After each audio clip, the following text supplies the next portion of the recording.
Hey, what's up, everybody? My name is Andrew Davis, and you're watching Conversations in Pop Culture. And yes, I am scandalous like an Ashley. And I do want to remind everybody that this episode is brought to you by Pocket Jack Comics, which is coming to a local comic store near you. And you can right now check out preview copies of the sexy comics Guinevere and the Divine Factory and Palace of the Golden Princess at pocketjackcomics.com. And if you actually sign up for their email list, you'll get a free preview PDF of the book so you can actually see them what they look like. And you should look for some hot, sexy variants coming in March in your local comic shop. But enough about that because I have with me comic creator John Lamont. So welcome to the show. Hey, thank you for having me.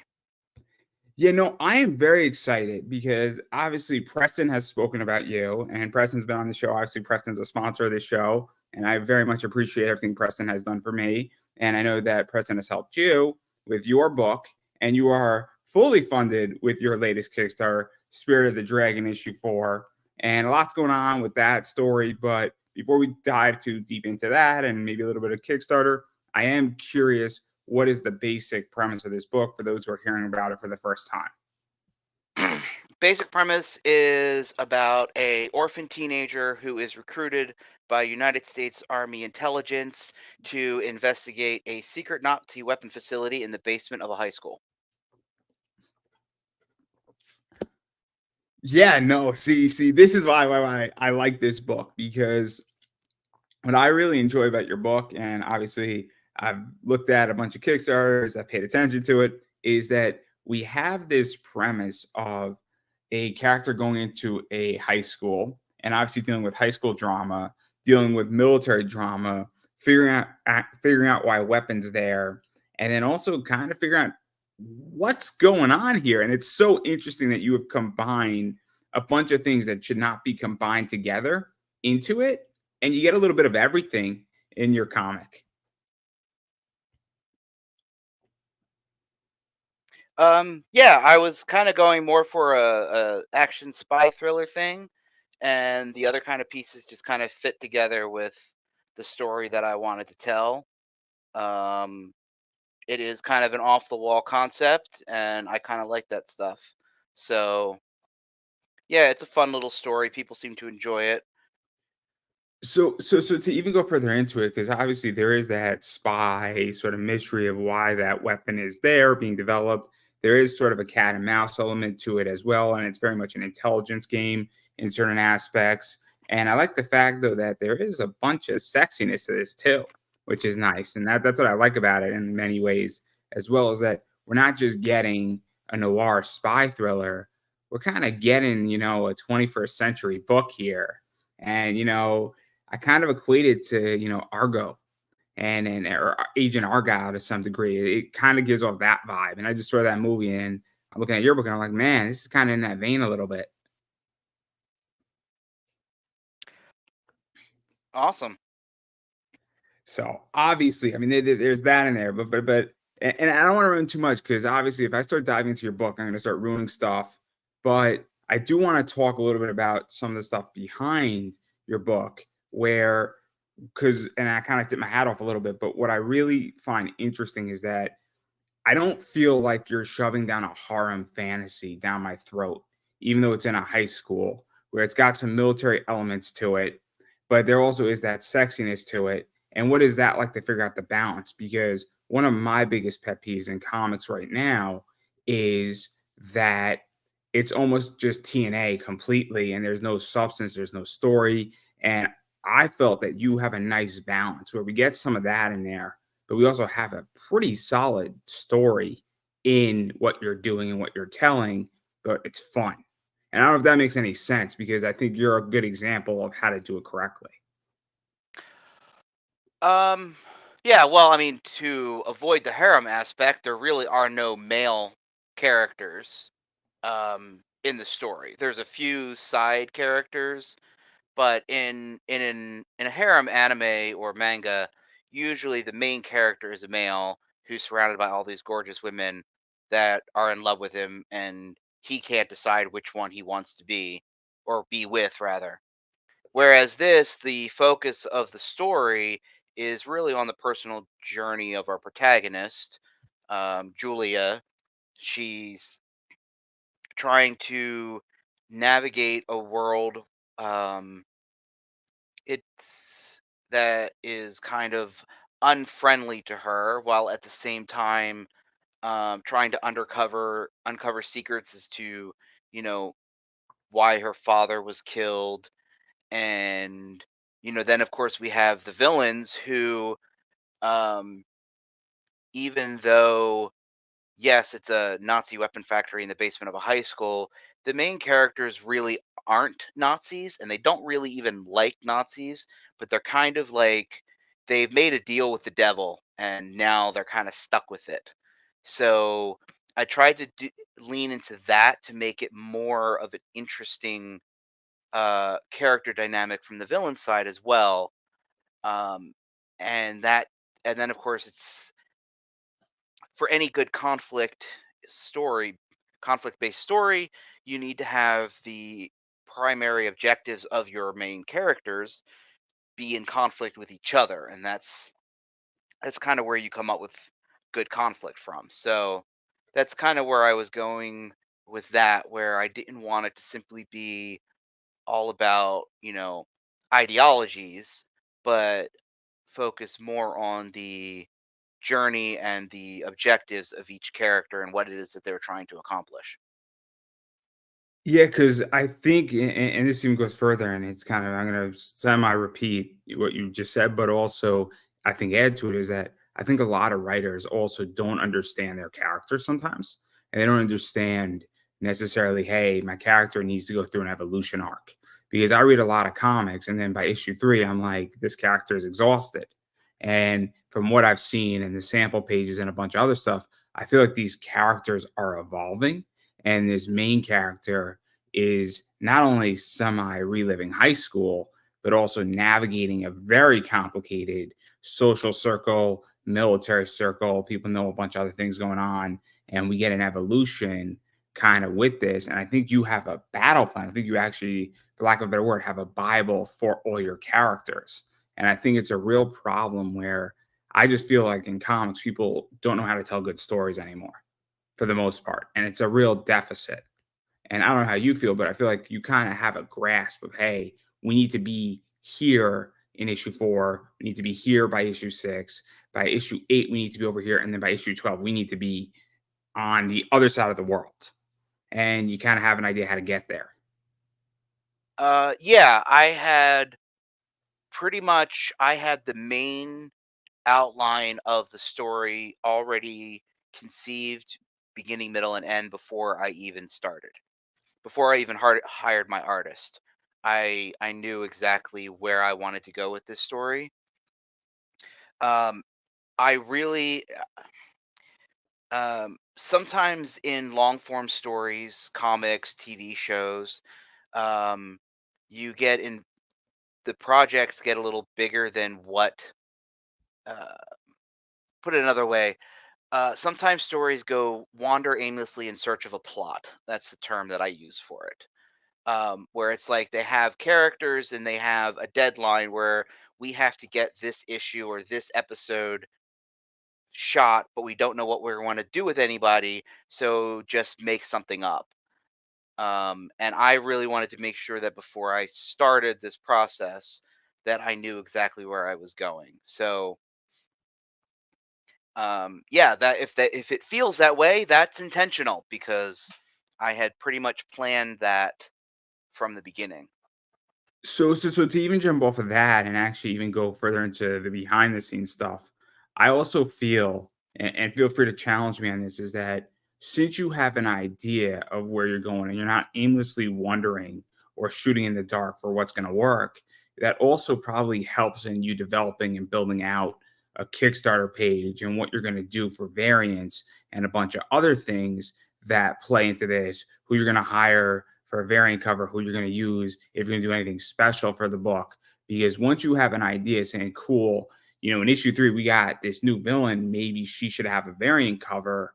Because I feel like that's a really complicated and missing part right now in Kickstarters is that, to me, I think there's a formula in building a Kickstarter and building a successful campaign and not just getting funded, but doing double your goal or triple your goal or doing a five-figure campaign. And if you understand your story and what's going on in that issue, I feel you can match it. And so to me, that's what I really like about your campaigns. I looked at the first four and I'm like, this guy actually has an understanding of how to utilize Kickstarter and sell comics on Kickstarter. Yeah, that's I yeah, hmm, hmm, don't really know what to add to that. Because Um, it's like a I formula. do kind of agree, like when it comes to introducing a new character, because I am actually um in the middle of that. Not all of these sort of variant covers, like the the funny thing is the variant cover that is blowing up my current Kickstarter is actually has no bearing on what happens in the story. It was really just something from multiple conversations with people at comic conventions. Which cover is it? Because I think I can show it. Yeah, it's the one on the main page of the Kickstarter, the whiskey paint cover. Is it the one where she's spanking? Yeah, yes, Oh, yeah, this one. yeah, that never actually happens in the story. Oh, That cover was based on an idea that I got after having a few conversations with different people um, at comic conventions, and I thought, that sounds like it would be an interesting idea. And I honestly did not expect it, which is the one thing I will say. Like the covers that do really well for me are the ones I least expected. Um, like Spirit of the Dragon 3, I was one of the first Kickstarters where I didn't have Keith Garvey doing a cover for me. So I hired an artist who I really like. I hired Marissa Pope to do a cover for me, but it did not perform as well as I would have expected, given her name recognition and all of that. I mean, I have people in shows come up to me when they see her print hanging on my wall and they like recognize her work and they're like, I sell a lot of her prints to her fans and stuff like that that are like, oh yeah, give me that, you know. It's like, oh, is that Marissa Pope? And it's like, yeah, yeah. And then they'll buy the print. But the Kickstarter, that cover didn't perform. What ended up performing was Whiskey Paint's version of my teacher, um, which has also been turned out to be one of the more popular prints, even in regards to my Keith Garvey, Keith Garvey from Spirit of the Dragon 1 print is really the one that kind of blew up because that Kickstarter, I almost doubled my backer count, I think, on that one from my very first Kickstarter.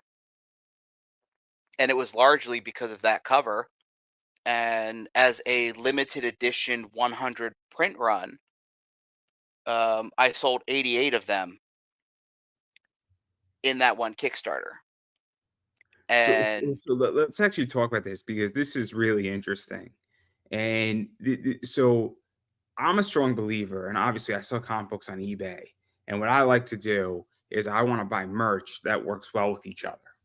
And I love buying limited print runs, and I love buying things like that. And also I understand that, and I don't know if it's the same on Kickstarter, but sometimes a cover doesn't work on Kickstarter, but I would imagine it could work in another setting or it could work on another Kickstarter. So it could work on issue 4 if you did a book for issue 3, but also variants are very complicated because just because you go out and hire a top artist doesn't mean it's going to work. And conversely, you could hire, I don't want to say a shitty artist, but you could hire an artist that is less well known and that thing could take off like a rocket. And so, what is this like for you? Because obviously, you just outlined the whole Keith Garvey, Marissa Pope thing that you ran into on your campaign.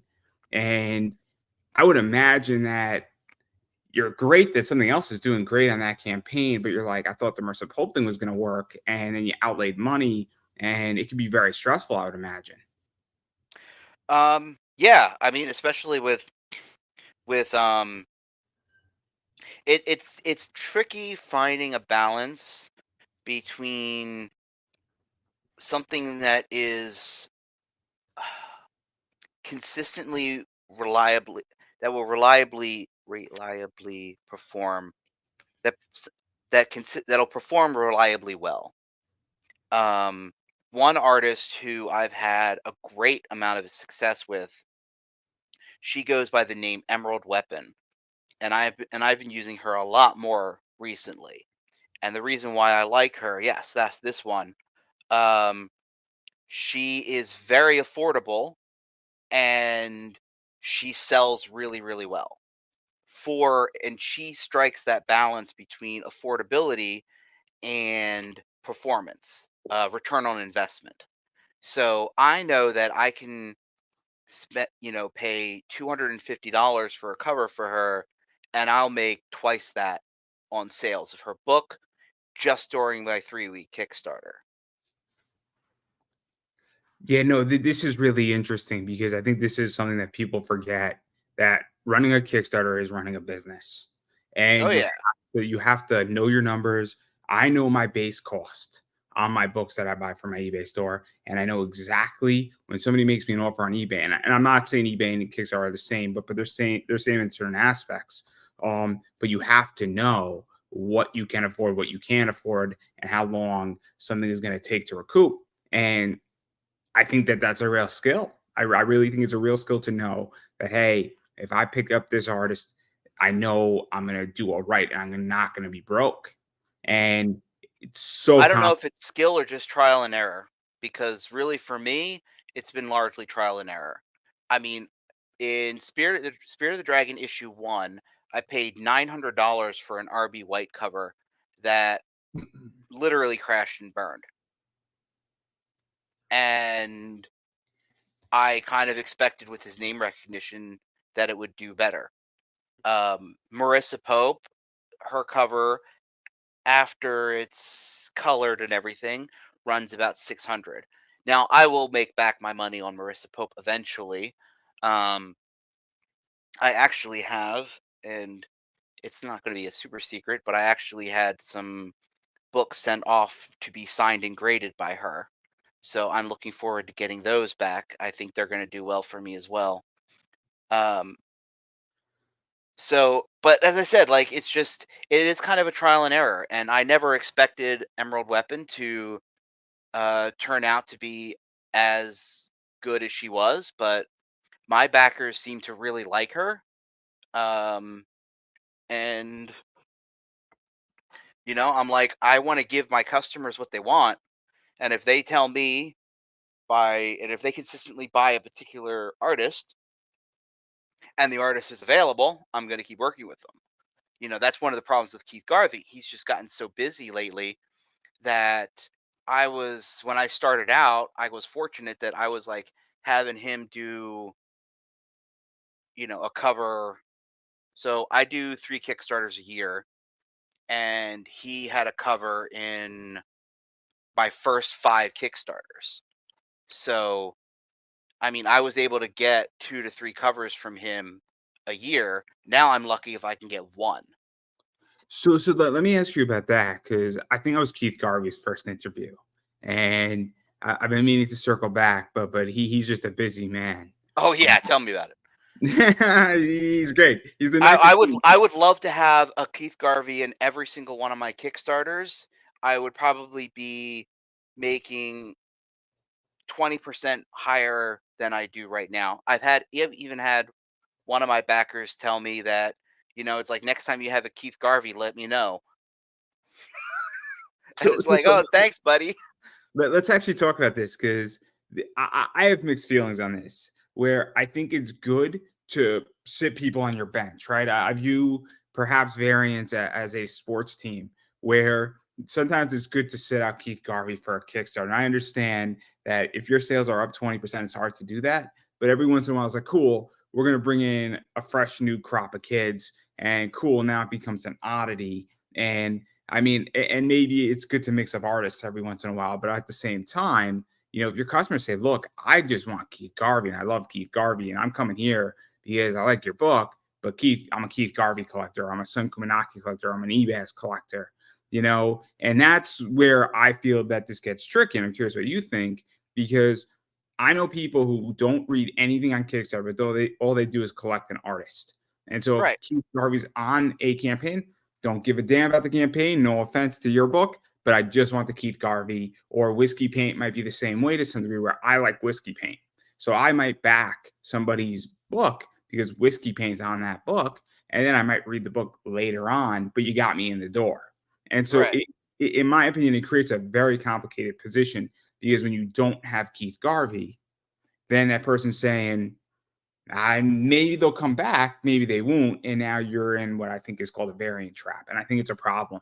But I also think it's a good thing sometimes too. Well, I need to make my expenses. And if Keith Garvey funds my campaign, like you were mentioning about, working with new artists, I have no trouble working with new artists. Try to, sometimes I'll go seeking new artists, or if I see somebody post a cover that I like, I'll reach out to them. Um, in my last, uh, trying to think which. Let me ask a question, because and I'm curious, is it that if you find a new artist that you really love and you have 4 covers, would you consider doing a 5th cover with that new artist if you had also Keith Garvey? So if Keith Garvey is not on your campaign, but or if he is on your campaign, would you consider adding a cover also versus subtracting? Because I get the whole expense thing where Keith Garvey allows you to fund and make money. And if you bring in a new artist, you could potentially run the risk of not funding or having a leaner budget and having a leaner campaign to some degree. And Right. so that's the whole, I think, thing. For me, I don't think your issue is working with new talent and saying I just need to make $3,000 over my budget to really make my book happen. Because that's the dilemma everybody has on Kickstarter, from my understanding. Yeah. So my art budget per page is about $150. So for a 28-page book at $150 a page, we're talking $4,200. So that means I need to make that back plus all of my printing and everything else. So, but to your point, actually there is a book, and this will be coming up for my next Kickstarter, which will be Angel of Darkness 5. Um, exactly to your point, had I have an upcoming Keith Garvey cover for Angel of Darkness 5. And when I was planning Angel of Darkness 4, um, I had a cover from a new artist, and I basically decided to move that cover to Angel of Darkness 5 for that very reason, because I'm not sure how well that cover will perform, but I know I'll have Garvey, so that will make up for it. And then basically I hired Emerald Weapon to do a cover for Angel of Darkness 4, which ended up being more popular than even the Whiskey Paint in that campaign that I had, which I was a little surprised at. Yeah, see, this is so interesting. In which that, I mean, I just buy people's books and then I sell them on eBay, and I have a great time with it. So and I know who's great, who's not great. Obviously, I test the Kickstarter waters, in certain ways, but I can imagine that it must be really cool for you too, though, that when you find somebody whose book is outperforming everybody else's. I mean, that's wild, I would imagine. Yeah, I mean it's great, especially when you know it's about it's really comes down to the ROI. I wouldn't mind spending 7, 8, $900 on a variant cover if I know I'm going to be able to recoup that back during the Kickstarter. I can't spend $900 on a variant cover to make it back eventually on eBay. Like I needed to make it back during the 3-week Kickstarter. because my eBay sales, I'm lucky if I make a couple $100 on eBay a month. So my eBay sales really aren't there. That's just kind of like pocket cash. So it needs to perform during the Kickstarter because that's where the eyes are on it. That's where the momentum is. Yeah, no, this is interesting because obviously I play a long game in comics, and when I buy a book, my objective is to play a long game, and I might buy something knowing that it's going to be hot in 6 months from now. And so, Right. but my business is set up that it can handle debt. And I understand that I'm running a very different position because I'm not creating something, I'm just reselling something. And I have a lot of different merch across a lot of different things. So I'm very diverse in what when I move on eBay. And also I sell baseball cards and sports memorabilia. So obviously those two things balance each other out in many ways. But I think it's really interesting because I think people don't necessarily even understand that you don't need to make a profit on Kickstarter, but you need to break even. I feel when you're running a book and creating a book and doing everything on Kickstarter, the first objective should be to break even on all your expenses, get your printing costs covered. And then you should worry about making money as a secondary outside of that. Obviously, everybody wants to make money. I mean, if your whole costs are 7 grand with printing and then you made 14,000, you're doing all right on Kickstarter. But at the same time, I would imagine that your first objective is to get everything covered. Yes. And I have been fortunate that my Kickstarters, for the most part, break even. No, no, it's fascinating because I know very little about this. I tried running a Kickstarter for this show. I did fund, but it was a disaster, and I got a lot of shit for it.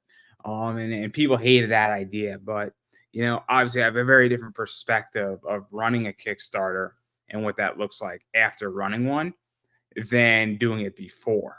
And I can imagine that must be very, very, very rewarding when you break even on a Kickstarter, taking a lot of risk and deploying a lot of capital ahead of time. Because that I mean, Kickstarters are risky, I feel, to some degree.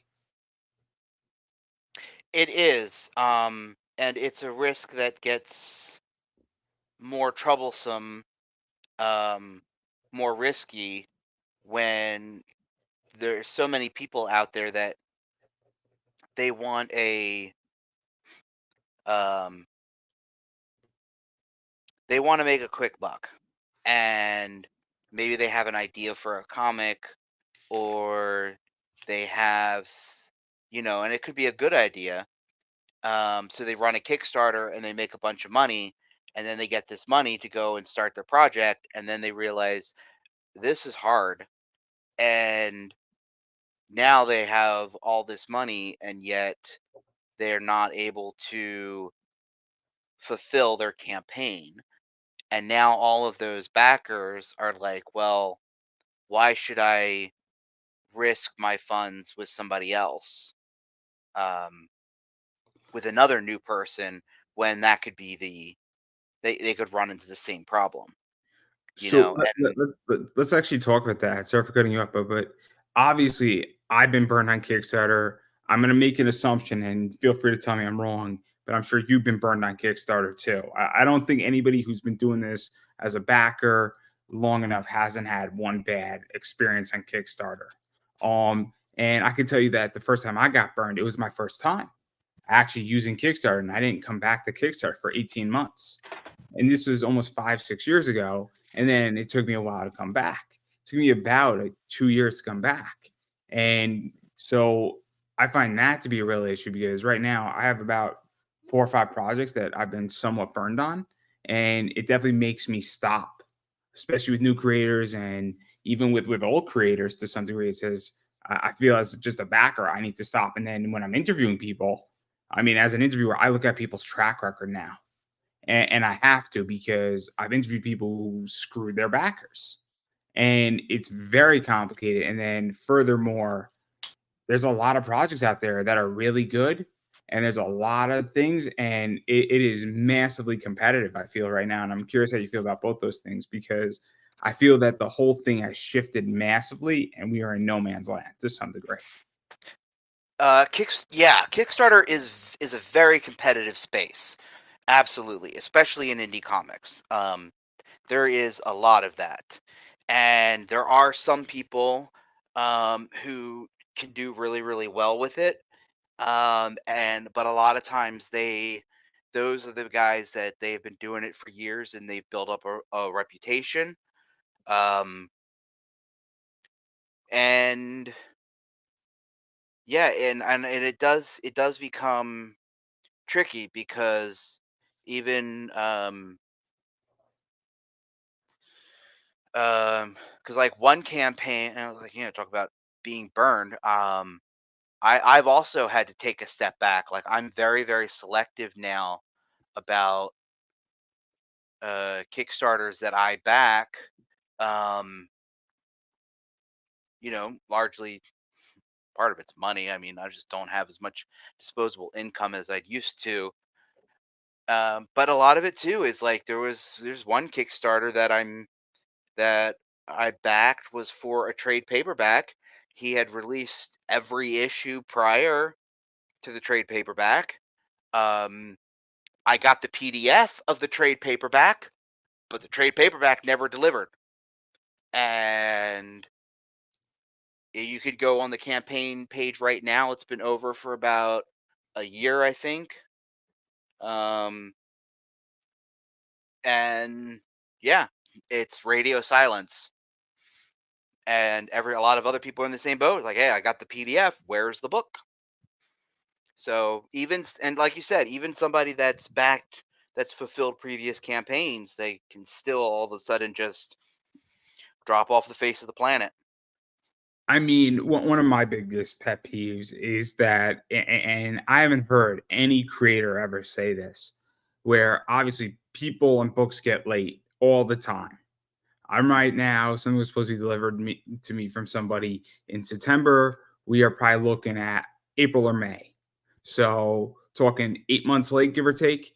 And my question is, and I asked this person once, I said, why is it late? And my question is that, do you find that acceptable? I'm not saying you're a bad person, but I think if your book is late by 3 months, I consider that to be late and I find it to be unacceptable. I mean, if I walk into any other sector, if I show up to my job 30 minutes late, my boss is going to be like, "Why are you late?"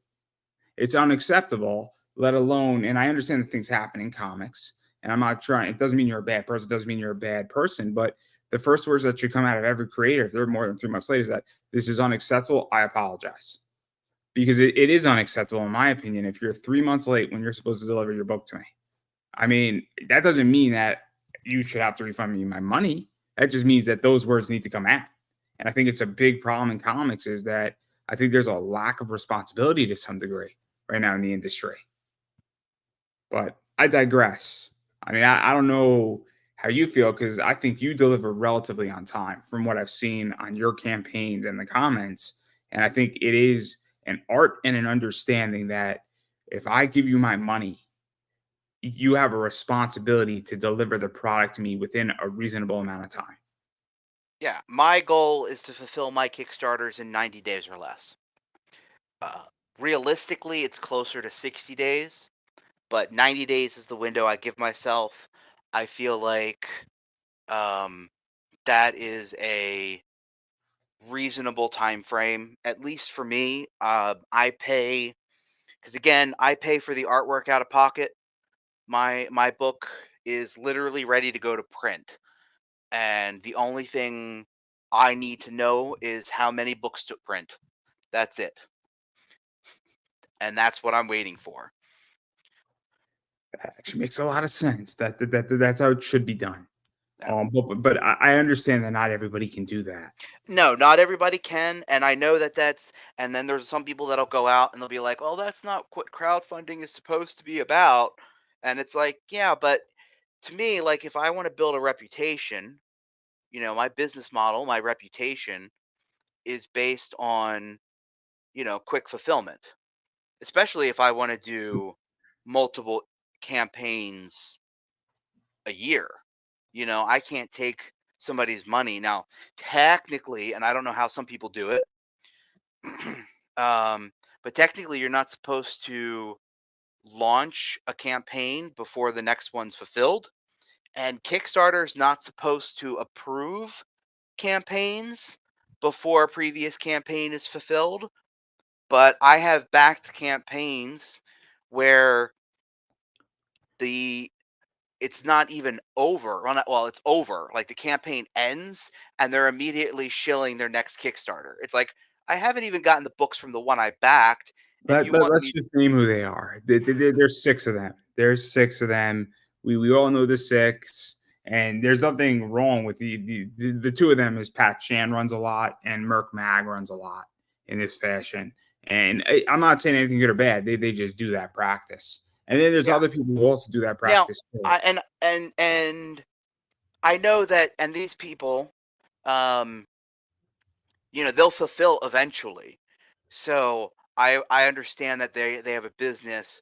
I just look at it and I'm just like, that's technically against Kickstarter rules, because Kickstarter rules, like, I'm working on my next Kickstarter, setting up my page already before Spear of the Dragon is fulfilled. And once I accidentally clicked submit for approval before I was actually ready to, and they came back to me and said, "Nope, you got to fulfill your other campaign first."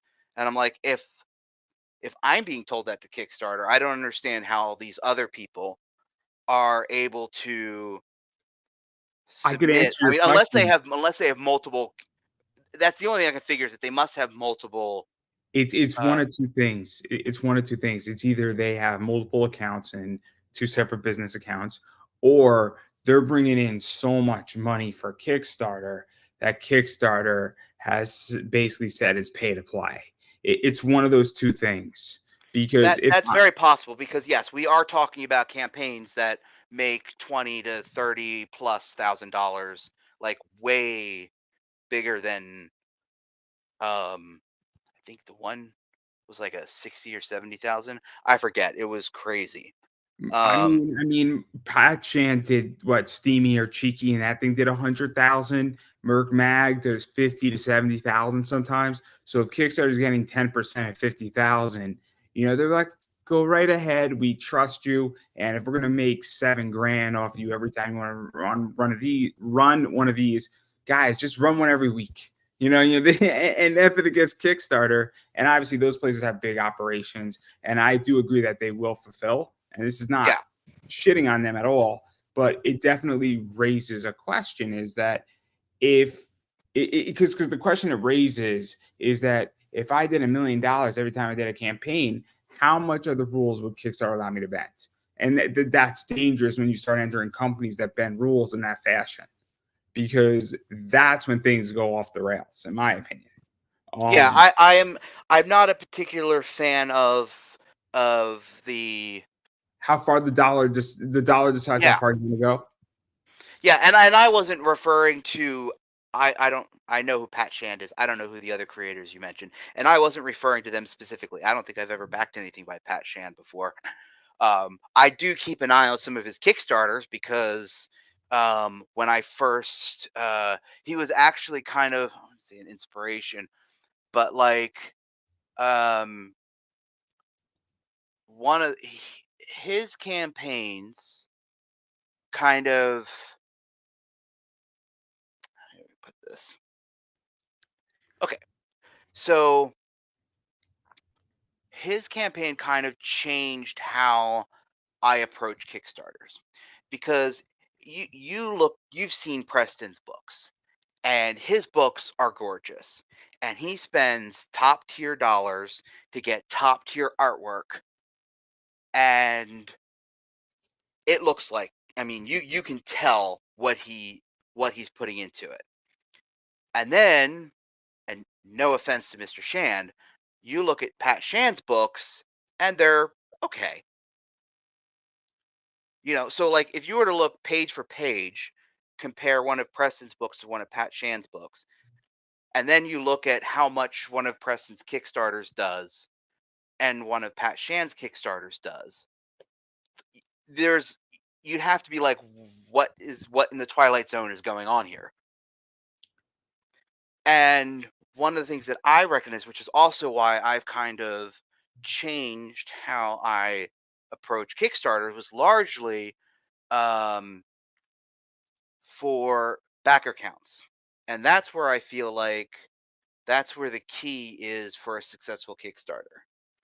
It's not really the covers. The covers are great. It's not really the interior artwork, which should at least be decent. Because if your artwork's totally shit, then you're gonna have problems. Um, and that's why I'm saying like Pat Shan's artwork isn't bad. It's decent. Um, but what he has is backer counts. He's got what, 700 backers every campaign, and that is just, and that takes time. You have to build up to that. Um, You have to build up and you have to pump a lot in. You have to right. pump a lot in, you have to build up, but also Pat Shand is a complicated position to some degree too, where we can't discount that Pat Shand did some work for Marvel and wrote a Marvel novel and some stuff there. Pat Shand has done some stuff in Hollywood. Pat Shand has built a reputation in Zenoscope. So Pat Shand didn't come to Kickstarter raw. He came to Right. Kickstarter from the mainstream, which meant that he had a following, and he also did some stuff outside of Zenoscope, but he still put in a lot of work. Oh But he yeah, also, I don't discount any of his success or his work. Um, and of course, I'm an outsider of this, coming into it with nothing. I'm like, I've been working in accounting for the last 20 years. Like, what do I know about any of this stuff? But and no, as I said, I don't discount them. I just recognize that when I look at campaigns that are successful, that make the kind of money that I want to make on Kickstarter, that's where I kind of look at, okay, what is he doing and how can I do that? One of the things that I've basically done is my stretch goals are now based on backer count rather than on how much money they are. And that was one of the major things that I changed in how I approach Kickstarters, because I was looking at the dollars, and really I felt like, no, I need to focus on the backers. Because, and here's actually a good example. Like, I love my big backers. I love them until the end of time. But when one $400-$500 backer cancels, that hurts a lot more than two or three $20 backers cancel. no, I So I agree. need to court those $20 backers hard and get more of those. do, And I do, feel do, like, do, so to go off of that, do you also feel that it's some don't you want to get somebody in for $20 for the first time and then have them return and then basically have them maybe the next time spend $30 with you? Because to me, and this is just my business, and this is what happens sometimes in my eBay business, is I have a buyer who buys an item for $50 and then they come back, and that buyer now buys 10 to 20 items from me in a year.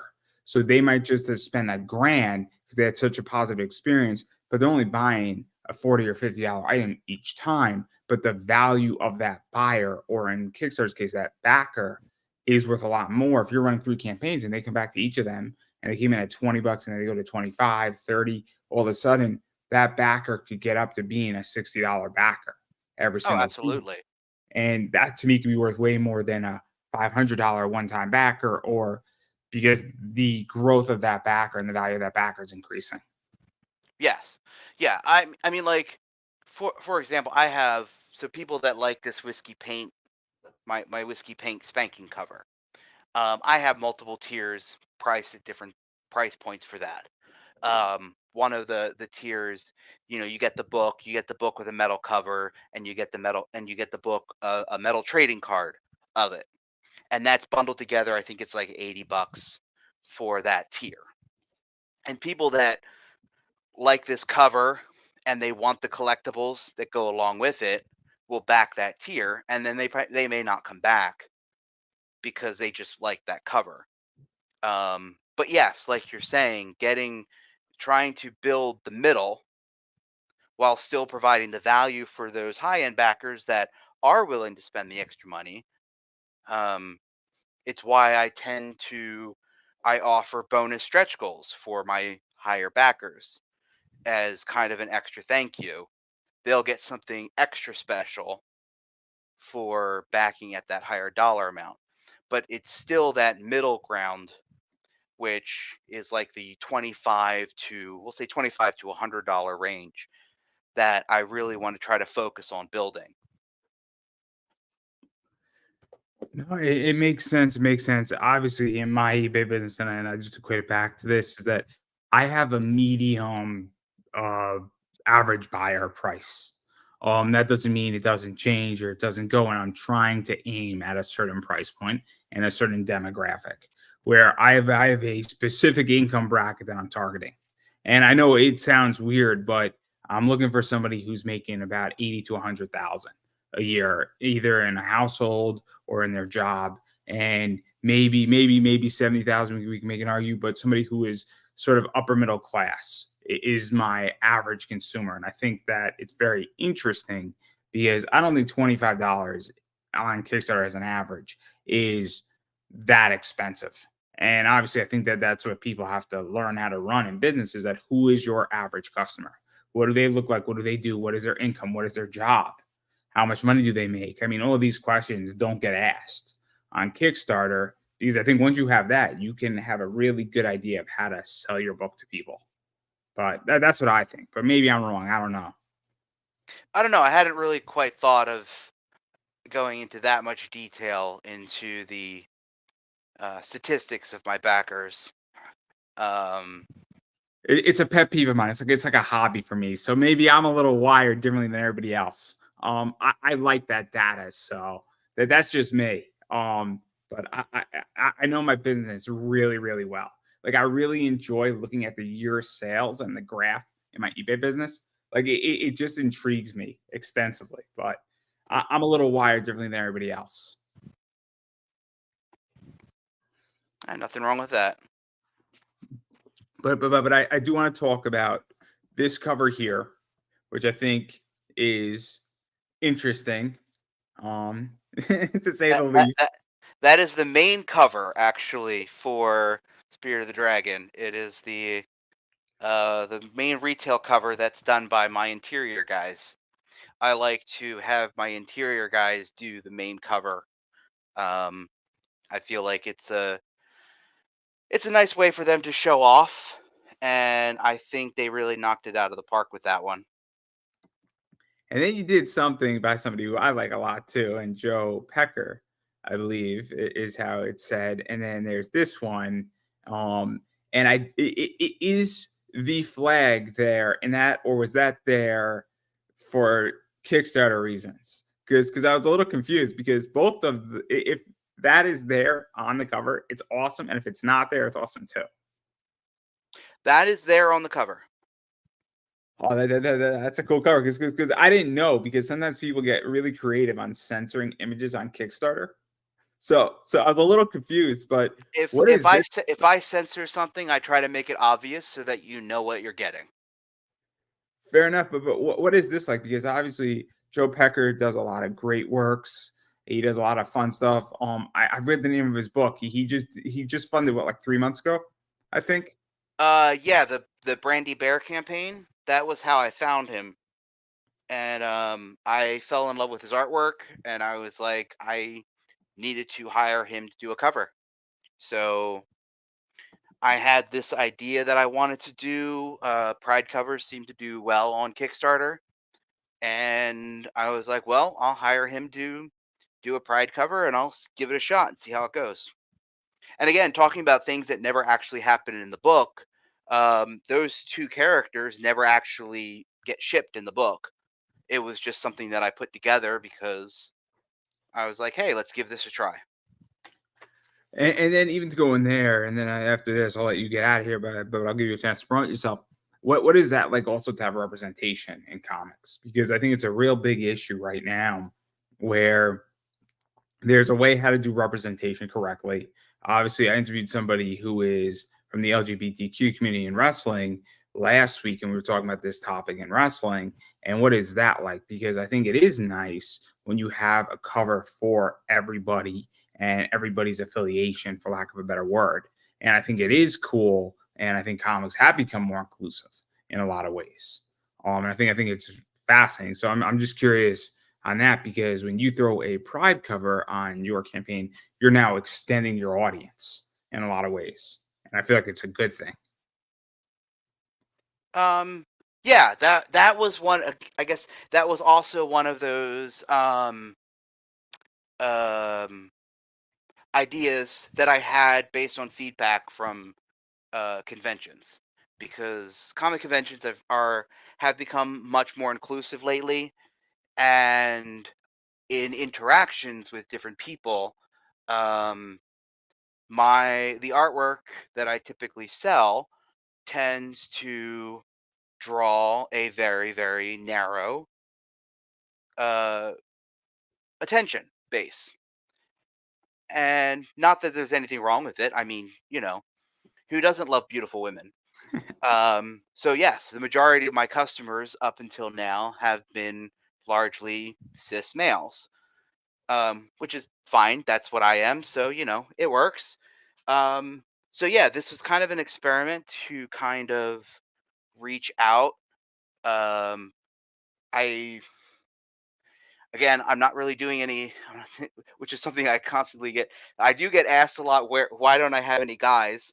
And I'm like, well, because I don't have any guys in my stories, and that's really the truth. Because, but I have thought about that. Like, if I'm, how can I, uh, what can I do to try to expand and provide, um, just provide and grow my audience to other people. But at the same time, I also don't, how do you put it?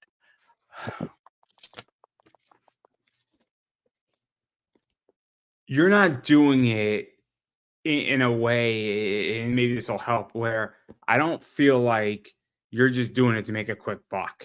There's purpose and there's reason behind, is the way I feel about that cover. And I don't know if that's how you feel, and I don't want to put words in your mouth, but I don't feel like you're shoving down an agenda down my throat, if that makes any sense. With that cover, I Yeah, thought it was just there. And that's what I like about it, because I've seen campaigns that shove down an agenda. And I think it's a real, not skill, but it's a real art to know how to put a pride cover in your Kickstarter, but be like, it's just here. If you want it, you could have it. If you don't, here's the sexy girl with a robot behind her that could kill you. yeah, I guess that's a good way to put it. Um, But yeah, I love the cover. I actually love this cover a lot, and I like this one a lot too. I think this one's actually the better of the two, to be honest. I agree, and based on the feedback, my sales numbers, this cover is dramatically outperforming the other one. So, You should have just not even released this one. You should have just been like, "We're going with this, guys." It would have been great. honestly, it could have actually. Well, I don't I'm really. teasing. I'm teasing you. Well, I guess what I'm saying is the sales that I got for that other cover could have, if I didn't release it, could have went into the other one. If that makes any sense. When Yes, people have yes. a choice, sometimes they choose one versus the other. Whereas if they don't, then they just go with it. So yeah, the other numbers what may have been better, but I had it and just decided to run with it. Well, Let my customers decide what they want. choice is good. Choice is good. But I know you got a hard exit, but before you have to exit out of here, I think you got 7 minutes or maybe 6 minutes. But I do want to give you a chance to promote yourself. So where could people find you, bother you, hit you up, check out what you're doing, back the campaign? I put the links in the description, up above, down below, to the side, however you're watching. And you could click on those links. But where could people find you and all that stuff? Um, Probably the easiest thing to do would be my link tree. Um, all my Kickstarters, my socials are all on there. Linktree/JTL2. Um, but yeah, or check out the Kickstarter, Spirit of the Dragon 4. It's going to run until Monday, February 19th. Um, all my variant covers, they're all virgin, limited edition, and numbered. So that I do individual serial numbers for each book. Cool, cool. That's cool. And then obviously I've just been saying this, and I'm gonna keep saying it. You have to support indie. What that means is backing people's campaigns, checking out what they're doing, obviously supporting, sharing out their campaigns, following people on social media. If you miss a book on a Kickstarter, obviously sometimes you get it on the back end of a Kickstarter, or people have internet stores, which can also be very helpful to find books. Also, sometimes just emailing somebody or messaging somebody can be extraordinarily helpful too, to finding the books you want. And then if I didn't already say this, I'm gonna say it again, just because sometimes I forget what I say. Following people on social media, it's a really big deal right now, so go do it. And then as far as I'm concerned, everything that I got going on, I am Pop Anime Comics on Twitter/X, Pop Anime Comics on Instagram, Pop Anime Comics on Facebook, Pop Anime Comics on YouTube, Pop Anime Comics collectibles on eBay. So I carry a lot of interesting books, comic books, cards. This card may or may not be invisible to some. I have those in my store. But if you get this card and it's invisible, you know why. Um, but yeah, so that's what I do. And obviously, following me on social media, subscribing, and checking out what I do is a really, really helpful thing. And I appreciate it. And that's everything that I got going on. And I'm going to give you the final word before you got to get out of here, because you got to do something cool, but you don't have to tell us what you're doing. So, but beyond that, you got to have the final word. Just thanks for having me on. It was great to come on and chat about what's going on, and you know, yeah, if you guys are interested in some sexy comics, my I guess the quick way to say is that if you like stories about hot chicks and sexy outfits kicking ass, you're gonna like what I'm doing. Well, I don't think I could have said that any better myself, everybody. And that is